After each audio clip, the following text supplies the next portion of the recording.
তুই বিয়া কয়টা করছত? 4টা। আমি কয় নাম্বার? 6 নম্বর। তুই বিয়া কয়টা করছস? শুটিং করার সময় আমরা একেবারে হাসতে হাসতে গড়িয়ে পড়ে যাচ্ছিলাম। Best breakthrough performance. আমার পরিচালক ছিলেন অমিতাভ হরেজা চৌধুরী। এটি হইচইয়ের একটি সিরিজ, ওটিটি সিরিজ। ধন্যবাদ। আমার খুবই ভালো লাগছে। আমার পরিচালক অমিতাভ হরেজা চৌধুরীর প্রতি কৃতজ্ঞতা, আমার সহশিল্পী মোশাররফ করিম এবং বহেমিয়ান ঘোড়ার পুরো টিম, সকলের প্রতি ধন্যবাদ। মজার বিষয় হচ্ছে মাত্রই তো মানে একটু আগেই তো বেরিয়ে এলাম। আমাদের যেটা হয় নমিনেশন পেলে শিল্পীদের একটু অংশ ক্লিপিংস দেখানো হয় বড় স্ক্রিনে।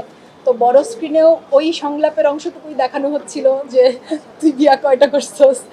এবং অ্যাওয়ার্ডটা রিসিভ করার পর অডিয়েন্স থেকে কয়েকজন চিৎকার করছিল যে আপু একবার একটু সংলাপটা শুনতে চাই। কিন্তু আমি বললাম যে আমার সংলাপটা না হয় আমি দেবো, কিন্তু মোশাররফ ভাইটা কে দেবে?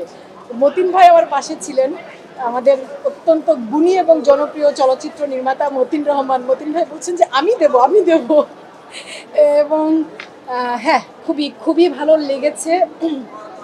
আসলে হয় কি, ওই দৃশ্যটার আমরা যেদিন শুটিং করার সময় আমরা একেবারে হাসতে হাসতে গড়িয়ে পড়ে যাচ্ছিলাম। এক্সট্রিম মশার কয়েল প্ল্যান্ট ফাইবার দিয়ে তৈরি। ডেঙ্গু, চিকুনগুনিয়া বাহি সহ যে কোনো মশার বিরুদ্ধে দেয় এক্সট্রিম সুরক্ষা। মোশাররফ ভাই, আমি, খসরু ভাই, আমাদের সিনেমাটোগ্রাফার অমিতাভ ভাই, তো একটা পর্যায়ে শর্ট কাটতে হয়েছিল কারণ আমি বারবার হেসে ফেলছিলাম। তো তারপর আবার একটু মনোযোগ দিয়ে আমরা ওই দৃশ্যটা ধারণ করি এবং এই দৃশ্যটি যে এতটা সাড়া ফেলবে, দর্শকদের এত ভালো লাগবে, এটা আসলে আমাদের ধারণার বাইরে ছিল। আমার আন্তরিক কৃতজ্ঞতা দর্শকদের প্রতি যারা বহেমিয়ান ঘোড়ার আম্বিয়াকে এত ভালোবেসেছেন।